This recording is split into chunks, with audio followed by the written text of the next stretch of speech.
Olá, sejam bem-vindos a mais uma longa conversa sobre a psicanálise e seus desdobramentos na nossa vida. Eu sou a Roberta Rodrigues.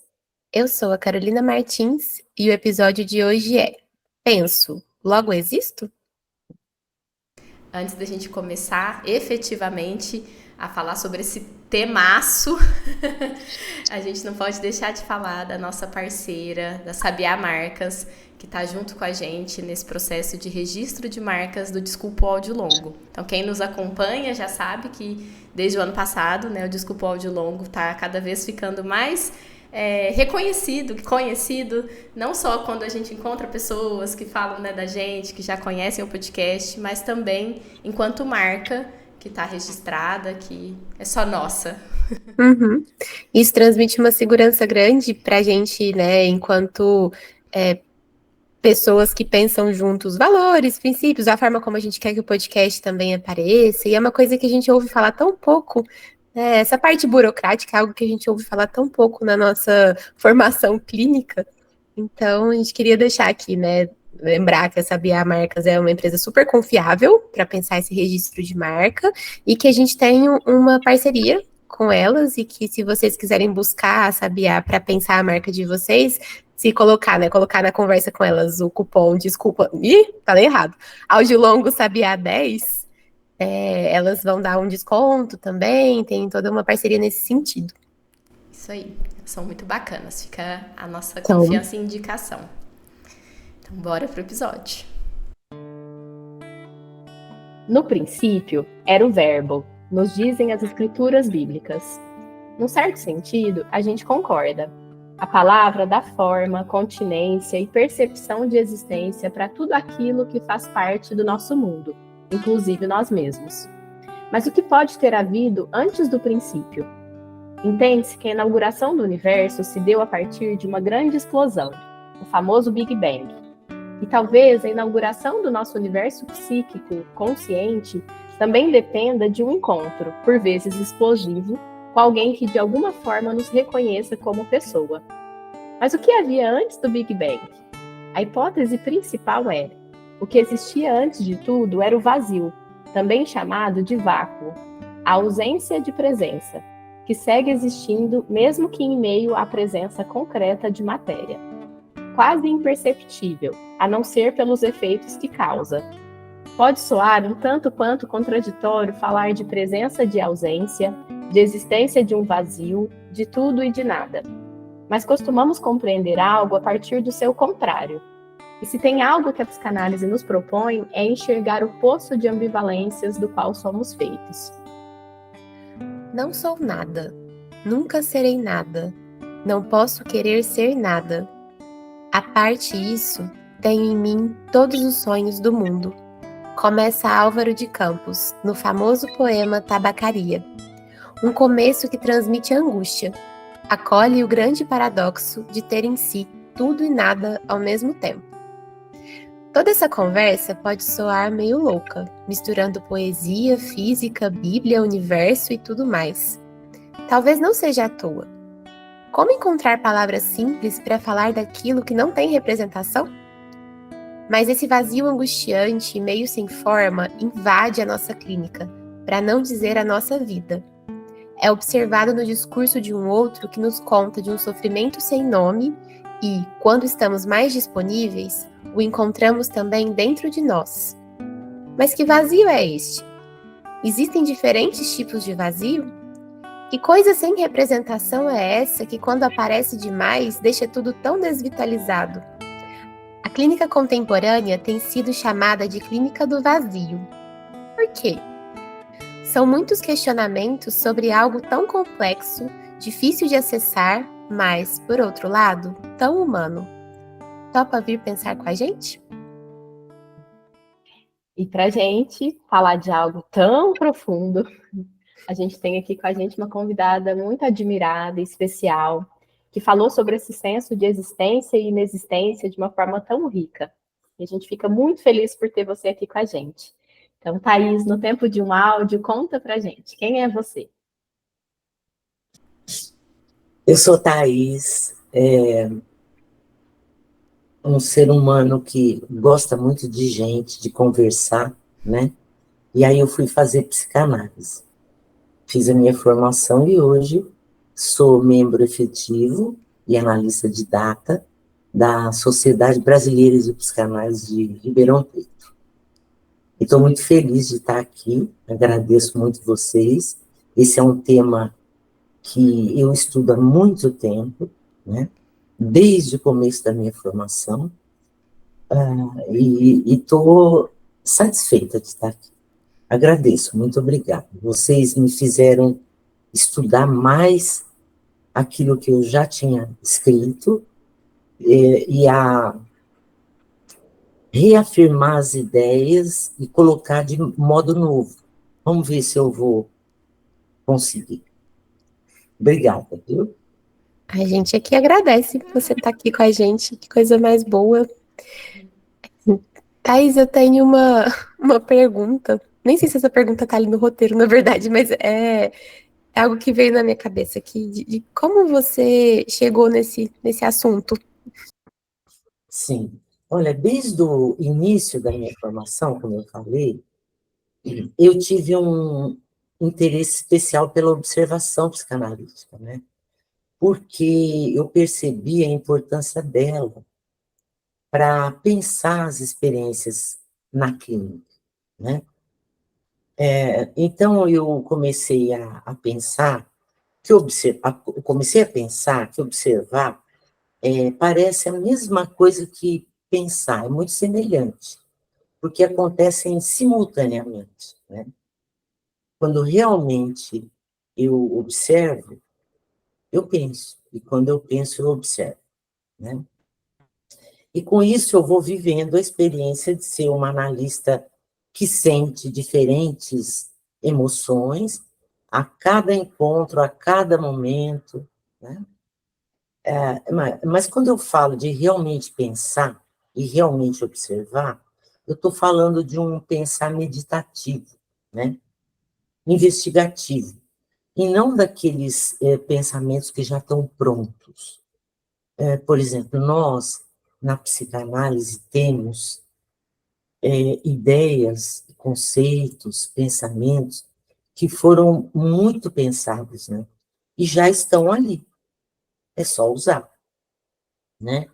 Então, quando eu penso sobre a experiência analítica, eu posso ter toda uma rede de conceitos para me auxiliar, né? E eu também posso pensar dentro da experiência analítica, já é outra coisa, né? Então, eu vou falar um pouquinho de como é pensar de dentro, né? Dentro da observação analítica, dentro da experiência. Isso, eu acho que sempre leva a gente a uma autoobservação, sabe? Que conforme eu ia investigando a relação com os meus analisandos, eu fui aprendendo sobre mim, eu fui me transformando, né? E isso não acaba. Eu vou, acho que, seguir com isso a vida toda, né? Além de que eu também me senti um objeto de observação, né? Eu não era só alguém que estava ali apontando e dizendo, né, ou analisando está isso e aquilo. Eu também me sentia, né? Por quê? Porque eu ia colhendo e trabalhando com elementos vindos das minhas sensações, né?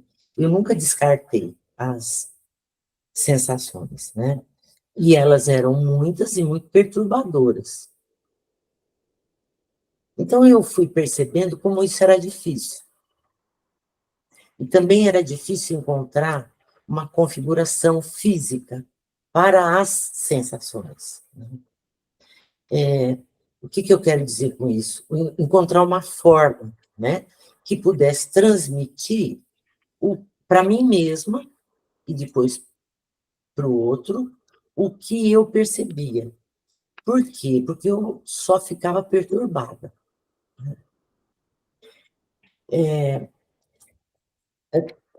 os conceitos que eu tinha, toda a rede conceitual, tudo que eu estudei, né? E mesmo a rede simbólica de comunicação, que são as palavras, a gente falava disso, né?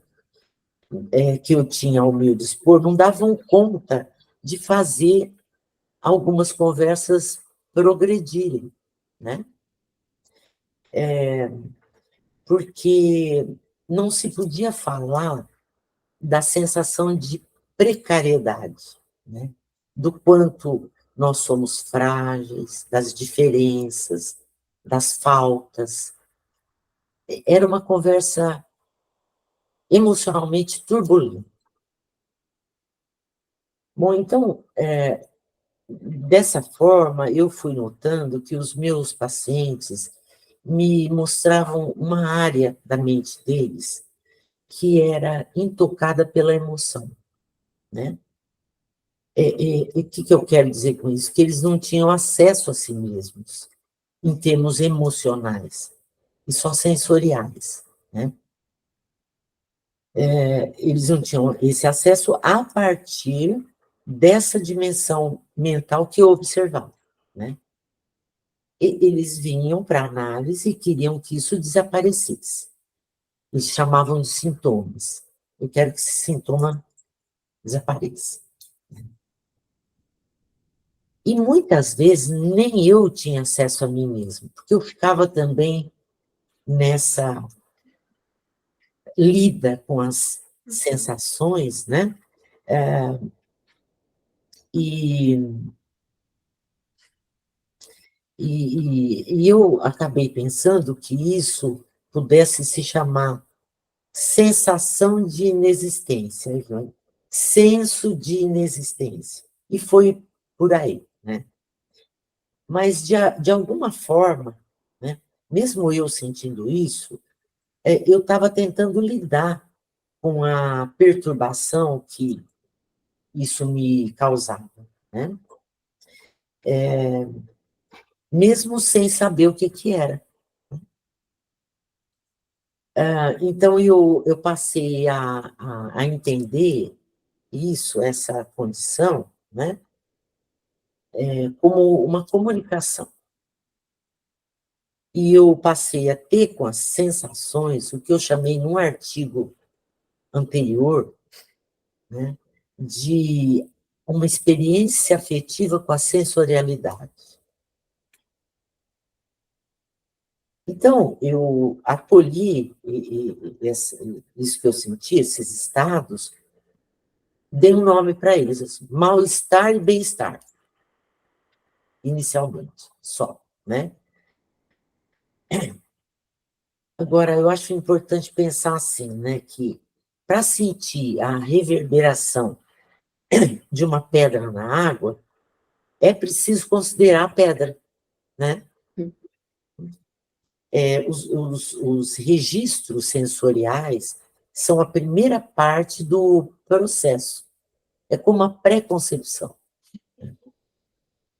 Então, como isso me ajudou a desdobrar as conversas, eu considerei as sensações como brotos de emoções, para investigar esses fenômenos que aí eu então passei a chamar de senso de inexistência. Eu acredito que eu estava às voltas com isso, mesmo antes de perceber nos meus pacientes. Eu acho que uma observação desse tipo só pode ser autobiográfica. Não há outro jeito. Desde aí eu passei a escrever sobre esse tema e ele está se desdobrando ao longo do tempo. Isso que eu andei pensando para falar de maneira simples é atual, né? Eu acabei de pensar para falar isso com vocês, então você vê que se desdobra, né? Mas eu ainda tenho muito que fazer, né? Porque eu considero essa uma das minhas áreas em reserva. Bonito. Sim. Não sei se respondi. E como? Eu fiquei aqui pensando, Thaís, o tanto que isso que você falou sobre ser autobiográfico E tanto que eu sinto muito, assim, que se eu não estivesse com os meus pacientes na clínica minimamente disponíveis para olhar para esses lugares, ou para trazer isso, para ser sentido junto, eu duvido muito que eu olharia para isso em mim. Mesmo que já tivesse, né? A gente já tem isso desde sempre, a gente sente as coisas e vive e é impactado por elas sem perceber. Mas eu acho que seria muito difícil de eu olhar isso para mim. E aí acontece o contrário também. Se eu não tivesse minimamente disponível para olhar isso em mim, eu não daria conta de fazer alguma coisa disso com quem está ali comigo. Exatamente. E não tem muito onde uma coisa começa e a outra termina, sabe? Assim, Não tem. É um espectro, né?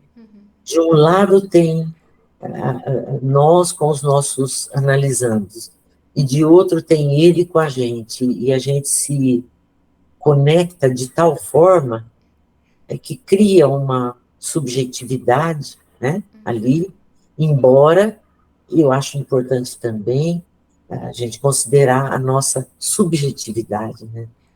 Então, eu acho que isso é assim mesmo.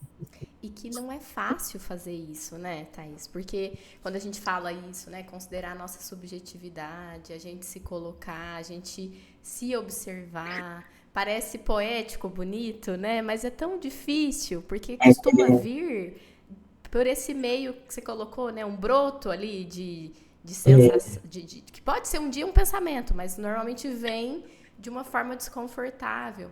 Eu lembrei de uma vivência que eu tive que, não sei se eu já comentei aqui no podcast, mas que acho que a gente tem várias, né, ao longo da clínica, dos atendimentos, mas essa ficou muito para mim, assim, de um paciente que eu atendia já tem muito tempo, que eu tinha ânsia de vômito sempre antes de atendê-lo.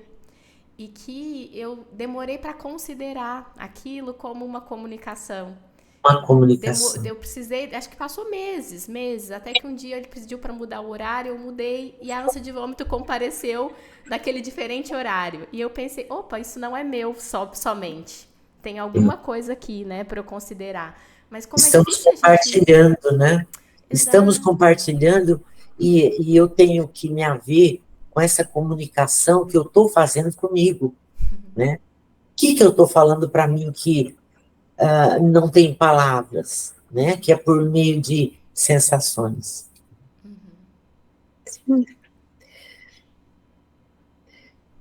é disso que você está tratando, né? É dessa coisa que é tão. Me falta palavras, me parece assim, primitivo, me vem primitivo. Não sei se seria isso. Sim, sim. É tão básico, né? É tão broto, é tão do nascedouro, né? De um pensamento novo, de uma ideia nova, de mim mesma, a respeito de mim mesma, e da relação que a gente estabelece, né? Thaís, você quer falar um pouquinho mais sobre essa área de reserve, falando em inglês? Porque eu achei aquilo tão fantástico, assim, a analogia de uma coisa com a outra. Sim. Então, a área em reserve foi um modelo, né, que eu imaginei que foi retirado das artes visuais, né? Então, a arte da pintura, ela considera que o pintor, ele pode deixar no quadro um pedaço da tela sem cor, sem pigmento, porque ele ainda não encontrou, desculpa, um modo de expressar, ainda não foi tocado emocionalmente por aquilo, né? Por aquela experiência que ele vive. E aí, então, ele vai precisar ainda criar uma forma, aplicar um pigmento, mas ainda não, sabe? Parece que a arte, ela também tem um modo, assim como a psicanálise, de investigar a existência, de investigar tudo que é vivo, né? Nos apresentando, assim, as dificuldades que o ser humano tem para dar forma à totalidade da experiência que ele tem. Isso não é possível, então, mas ela tenta, né? a arte tenta e a psicanálise também, né?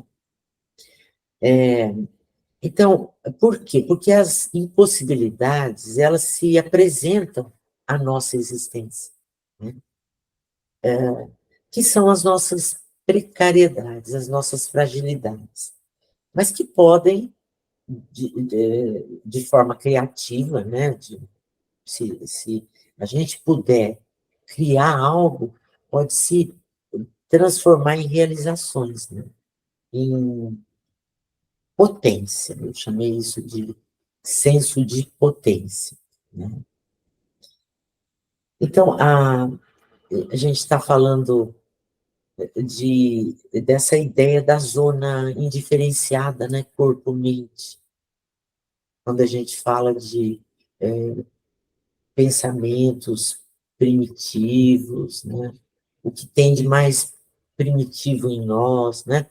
Ela é tão cara para a psicanálise, mas eu acho que se aplica à arte também, né? Porque o universo pictórico, ele também transita por articulações muito precárias das relações entre formas e pigmentos.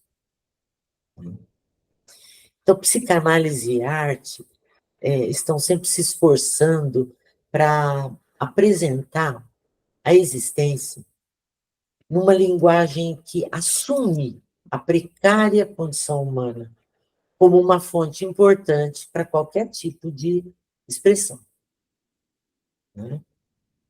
Então, são maneiras de expressar pensamentos, construir sistemas de observação e comunicação sobre a precariedade da existência humana e também sobre a inexistência, eu acho, né? Mas eu acho que isso tem a ver com estética, né? Tanto do ponto de vista da arte, que é claro, a gente sabe, como da psicanálise. Porque são, como é que eu posso dizer, tem a ver com a harmonia de estados mentais diferentes e, ao mesmo tempo, complementares, numa bela forma, né? O escultor Anish Kapoor, não sei se vocês conhecem, ele é indiano, ele consegue dar formas para o imaterial, né? Para as brumas, para a escuridão, para o mistério, incerteza, e por que não dizer para a inexistência, né? Eu vou colocar mais isso. Para mim, as obras dele têm esse sentido. A Annie Ernaux, são exemplos que eu acho que cabem, né? A Annie Ernaux, acho que vocês conhecem, é uma escritora. A Roberta me emprestou o livro dela, Paixão Simples. que tá aqui faz décadas, inclusive. Qual? Paixão Simples. Paixão Simples. Eu vou citar um outro, né? Ela escreveu O Lugar, né? Eu acho que mais do que abordar espaço físico, cronológico, também está lá na obra, né? E tem muita importância para pensar questões culturais, sociológicas, né? Ela retrata de um modo simples, mas não é simplório, é do modo simples, né? De um jeito brilhante, cru, né? Como é que ela transitou entre o senso de inexistência, existência e de potência, né? A partir da morte do pai dela. A partir da morte do pai, ela resgata aquilo tudo que estava, por exemplo, numa área em reserva, né? E isso vem à tona com a escrita do livro. Eu acho que esse livro é um livro bom para ler, para entender isso, e também a obra toda do Anish Kapoor é excelente. Eu acho que eles fizeram um percurso emocional, sensorial e emocional muito parecidos, né? Então, vamos pensar assim, né? Quanto tempo leva, será, para que um acontecimento qualquer na vida tome uma forma, né? A gente não sabe. Mas a Anne Ernaux, ela vai descrevendo pequenos acontecimentos na vida, da vida dela, né? E ela dá voz à complexidade dos instantes que ela atravessa e que atravessam ela. Ela oferece uma bela forma literária para as experiências dela do passado, do presente e do futuro, que estão entrelaçadas, né? Numa criação constante de espaço, tempos infinitos, que, quer queiramos ou não, a gente precisa atravessar, né? Então, o senso de inexistência está carregado de mistério, né? Assim, porque não, ele não pode ser desvendado e revelado, né? Assim como, vamos dizer assim, aquilo que está em reserva, ele não é um segredo que vai aparecer numa determinada hora, que eu vou saber. É um mistério, né? No segredo, alguma coisa está oculta e vem à tona, e a gente fica sabendo. O mistério, ele precisa de tempo, muita observação, né? E precisa de investigação para ser minimamente conhecido, minimamente compreendido, né? Acho tão importante essa distinção que você está fazendo, Thaís, porque muitas vezes a gente se vê, principalmente no início da clínica, assim, quando a gente está começando a atender, que às vezes a gente está também se baseando ali, talvez no Freud, até um Freud mais do início, parece que a gente fica atrás do reprimido, do escondido, né? É quase uma investigação, Como né? se o paciente não estivesse trazendo porque ele não quer trazer, né? E não essa outra dimensão que você está trazendo, que é uma dimensão mais do jeito que a gente trabalha hoje, né? Assim, A psicanálise contemporânea, sim, é interessante. Então, porque o mistério, ele está sempre, como é que eu falo? Ele se desdobra para como um espectro para o futuro. E o futuro, ele está sempre à frente, sempre à frente. A gente nunca alcança, né? Eu acho que o verdadeiro conhecimento, não aquilo que a gente já sabe, o verdadeiro conhecimento do novo, não é o que nós ficamos sabendo até ontem, né? É o que se conecta ao futuro, ao vir a ser, que tem a ver com essas áreas em reserva. Não sei se respondi, ficou bom assim? Eu acho que ajuda muito a entender e a gente tirar também da nossa cabeça que o que a gente está falando é uma coisa patológica e ruim. Aham. Exatamente. E que o desconforto é patológico e ruim. Porque gera desconforto olhar para sentir, na verdade. Sim, além do que, não se tem o que fazer com isso, né? Se você tem uma doença, eu acho que uma das condições é um remédio, né? Para que isso alivie. Mas, assim, é diferente quando você considera que a psicanálise lida não é com sintoma, é com sentir, né? Então, isso já faz uma grande diferença. Não tem a ver com patologia, com algo que está fora do lugar e errado. Está no lugar, é uma comunicação, né? Uhum. É como se uma área da mente que não sabe falar, né? Porque ela não aprendeu a falar, ela está tentando se comunicar através de sensações, né? Que são tudo que a gente sente, não só corporeamente, mas como turbulência, né? Como alguma coisa que não sei o que é isso.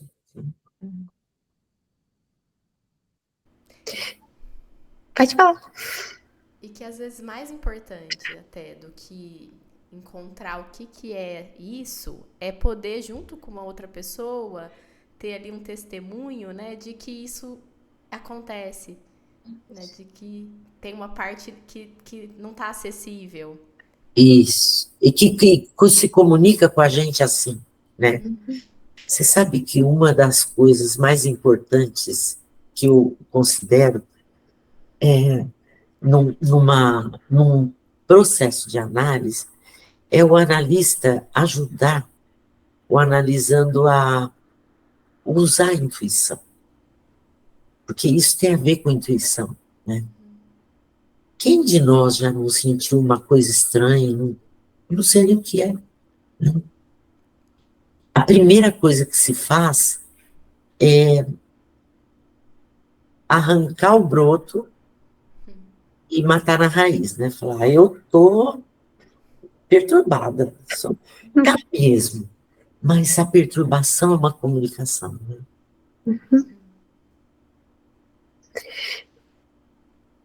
Acho que isso que você está falando, até sobre a arte, sobre essas esculturas que põem no material algo do imaterial, é um pouco do que eu senti lendo o seu artigo, assim, de ser muito difícil falar de uma coisa que não tem palavra. Assim, você está fazendo o que ele fez, assim, de transformar a bruma em uma coisa palpável e que... Exatamente. Você vê que coisa, né? Eu estou pensando aqui, a própria linguagem, né? Dá para dizer que o bebê não sabe falar? Ele não sabe falar a linguagem verbal articulada, né? Essa que a gente conhece. Mas ele fala uma outra linguagem, né? E como é difícil a gente, uma mãe de primeira viagem, às vezes até de segunda, terceira viagem, né? Ela tem muita dificuldade de entender, mesmo conectada, né? Porque uma coisa é a conexão que a gente faz, como a Carolina falou, ter que estar ali, presente, sentindo tudo. Outra coisa é como é que você vai entender aquela comunicação, até consigo mesmo, né? Então, realmente, temos muitas maneiras de nos comunicar. A que menos me interessa, por incrível que pareça, é a comunicação por meio da palavra articulada. É claro que ela é importante no sentido da narrativa, da história, o mito, né? Mas, assim, sem que eu observe, sem que eu capte as sensações, eu não vou conseguir me aprofundar, eu vou falar sobre a narrativa, né? Vamos conversar sobre isso, sobre aquilo que a gente faz muito, né? Aliás, a gente encoraja conversas para isso mesmo, para a gente poder ter tempo de observar o que não está dito, ou o que está entre o dito e o não dito. E o tanto que a gente armar uma falação sem fim também é um jeito de tentar não ouvir essa outra parte, né? Às vezes a gente não aguenta, sabe? Falando. Eu sou essa pessoa aí que ama essa falação sem Você fim. e a torcida do Flamengo, da psicanálise. Porque às vezes a gente não aguenta ir, né? Entra nisso, fala. Até porque eu acho que a gente precisa de uma pausa, né? Precisa descansar. Então a gente descansa um pouco, tá?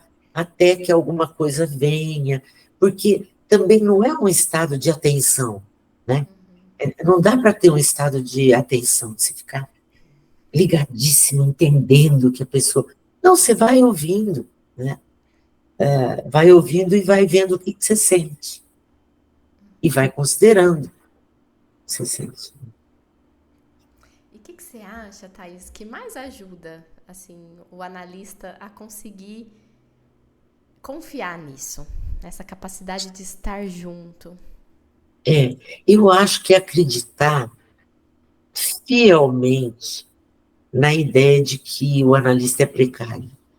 Suportar, aguentar essa ideia de que ele seja precário, de que ele precisa de tempo, né? E de que ele vai aprender a forjar ferramentas para falar com cada um.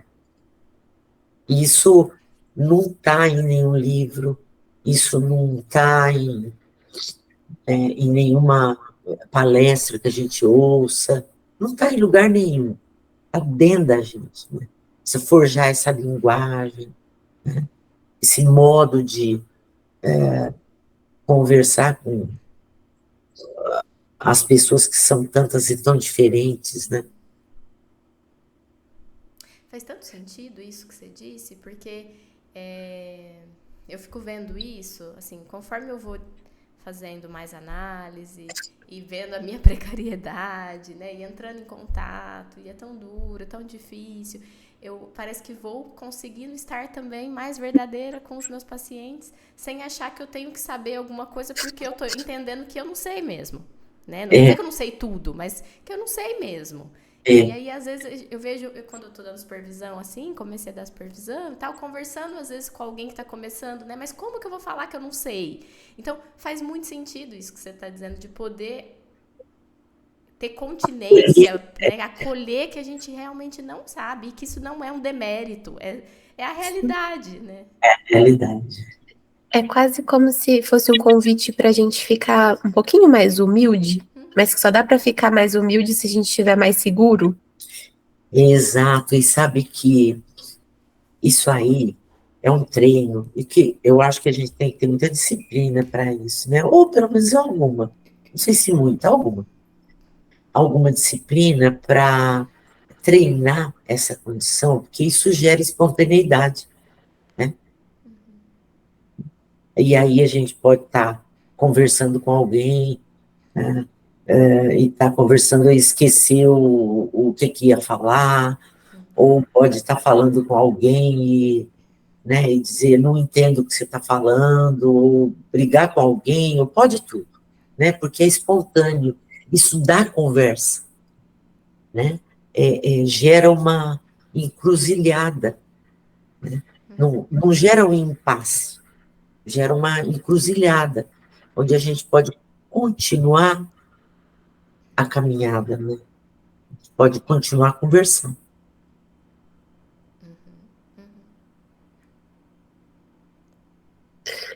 E nesse sentido, realmente nunca acaba, né? Sempre vão ter áreas intocadas e coisas para serem sentidas, mistérios novos. Sabe por quê? Porque eu acho que tem uma condição, há uma condição humana que, embora a gente não consiga lidar muito bem com isso, porque é difícil, é um peso, que conseguimos alcançar níveis de consciência. Eu estou falando assim, se eu sei, né, se eu percebo alguma coisa em mim agora, né, alguma coisa que eu não via, que eu passo a compreender um pouquinho mais, eu aumentei o meu nível de consciência sobre aquilo, né? Mas acho que não, só isso não basta, precisa mais. Então eu posso ir vivendo e aumentando esse nível de consciência, ou posso jogar isso fora, dizer, eu não quero saber disso, isso não sou eu. Então eu considero que essa é uma das tarefas que a gente tem, né, na vida como ser humano, Se a gente puder aumentar os níveis de consciência, estender a nossa mente, né? Ela é gigantesca. A gente não conhece quase nada, porque muitas vezes despreza a consciência recém-adquirida. E aí é tudo que a gente fala, que a gente quer, e é tudo que a gente mais teme, né? Que é crescer. Sabe o que é? É que falar é fácil, né? Falar é fácil. Isso vale para tanta coisa. Falar é lindo. Devia ser a frase mais enxuta, como diz o Bion, né? Como o Bion diz a respeito da linguagem de êxito. Essa seria uma frase, assim, um bom exemplo como linguagem de êxito, né? Falar é fácil. Porque existe uma coisa básica que eu considero que seja importante a gente transmitir para os nossos analisantes, né? Que é assim, a mente é básico, isso é simples, mas a gente fala, lembra, né? A mente não é a razão, não é o intelecto, né? Então, intelectualmente, eu posso planejar muita coisa, pensar como é que eu vou fazer isso e aquilo, né? Mas fazer, você não vai conseguir realizar aquilo que você planejou, né? A não ser que você não esteja espontâneo. A não ser que venha de uma experiência emocional. Exatamente, exatamente. Do vínculo, da conexão que você tem, né? Então, quando a gente fala em experiência emocional, a gente fala disso, né? Dessa conexão emocional com alguma coisa, né? Com alguém, né? Com alguém ou com algo, o que quer que seja. E que é uma experiência diferente de tempo, né? Porque parece que ao mesmo tempo é uma coisa ali dos primórdios da nossa existência enquanto um serzinho, e que conversa com o que vai acontecer, né, com o que a gente não sabe do futuro que a gente nunca alcança, como você estava dizendo, Sim. E a gente vivendo isso agora, em todos os agoras, né, sucessivos. Exatamente. Passado, presente e futuro acontecendo simultaneamente, né? Porque a gente não deixa de ser quem a gente e de ser quem a gente foi, né? Também. Não é que desaparece isso, né? Isso fica, assim, são áreas do nosso armazém, né? Que ficam ali, lembranças que para trabalhar não resolve. Mas, assim, faz parte da vida da gente. Eu estava aqui pensando, Thaís, com isso que você falou sobre a mente não ser o intelecto, não ser cognitivo, né, só, que eu e a Rô tivemos uma dificuldade enorme para definir o título do nosso episódio aqui.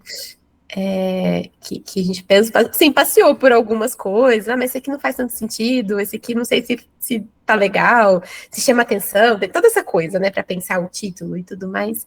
E aí a gente pensou quase junto nesse penso logo existo, e a gente foi conversando sobre isso e pôs um ponto de interrogação também na frase, porque ela vem de uma constatação racional, né? Ela é uma frase de um filósofo que estava falando sobre a razão, sobre a condição do ser humano de superioridade por conta disso, e que a gente fala de pensamento em psicanálise também por uma outra ordem, mas que é para fazer um convite mesmo para pensar nessa existência. A gente pensou isso. Eu falei, vamos ver se isso vai encaixar. Até falei para a Roy, se isso não encaixar, depois a gente vê o que a gente faz. Mas foi ótimo que você trouxe. Eu tô sentindo que encaixou muito, assim, que essa coisa do tempo. Assim, antes mesmo de pensar junto com você, alguma coisa já tinha sido, sei lá se a gente pode chamar isso de pensada, mas sabe, assim, de que encaixou, de que funcionou. A gente pode, sabe que a gente sabe, né? como é que o Bion lidou com isso. Eu gosto muito dessa ideia, né? Dos pensamentos que já existem, né? E de que a gente tem que pensar os pensamentos que nos vêm, né? Porque senão você está repetindo. Eu tinha uma funcionária, depois vocês tiram isso se acharem que ficou muito ruim.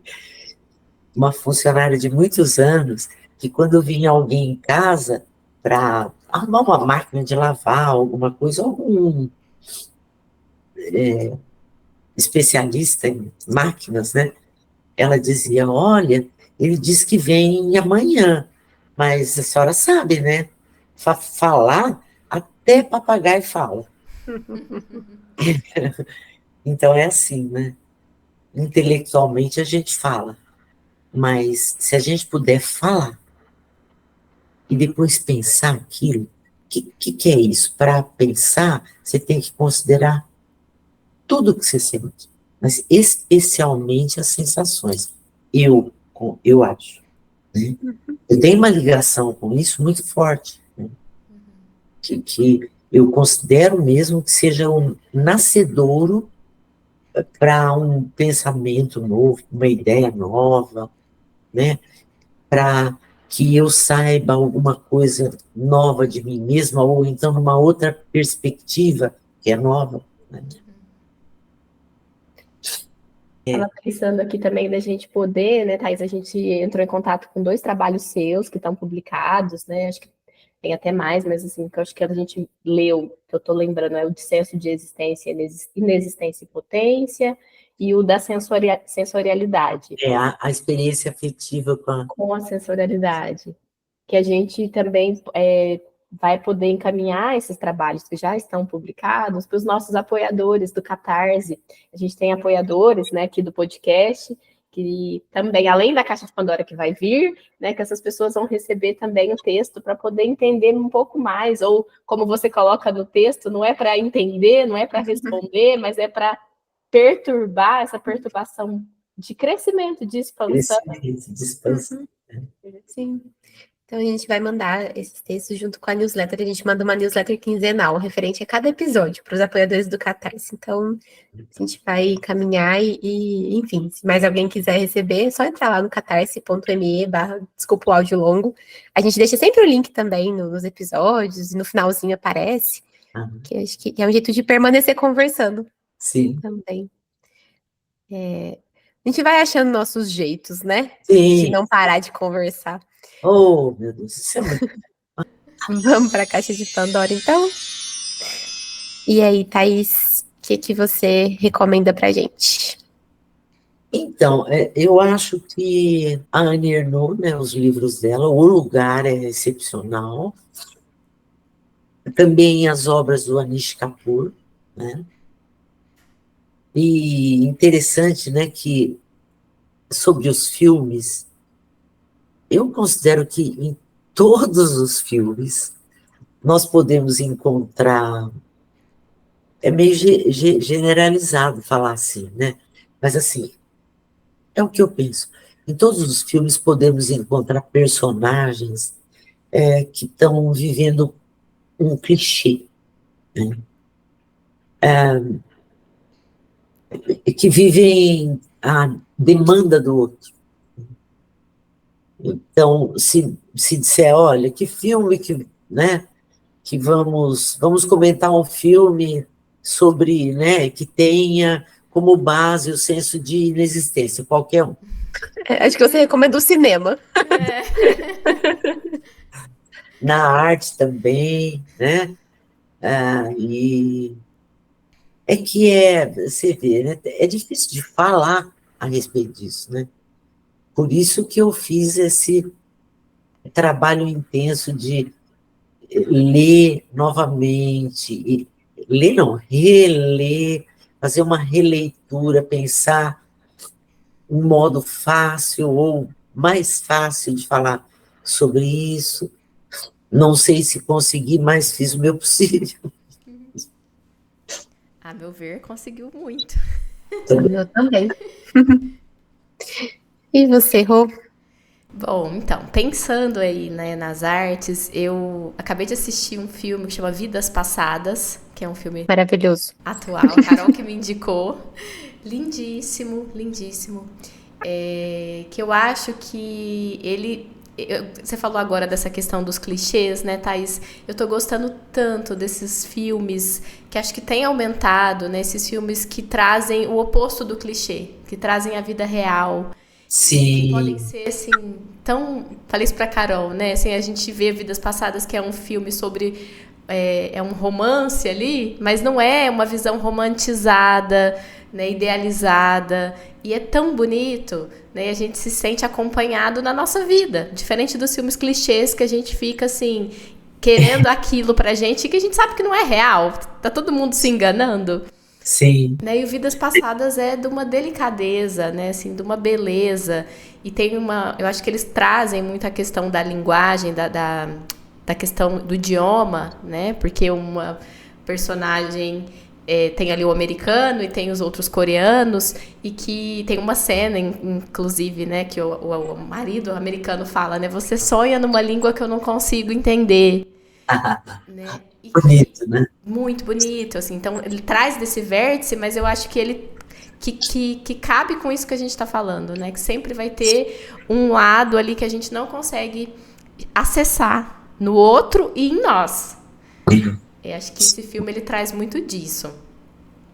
E pensei também, uma outra indicação, ela é um livro que ficou muito famoso, A Parte que Falta, que é um livro infantil, né, mas que é para todas as idades, e que acho que traz um pouco essa questão do vazio de uma forma linda, que dá pra gente compreender um pouco, né, até dessa busca por se preencher, e que quando se preenche perde o sentido, né, deixa de ser humano.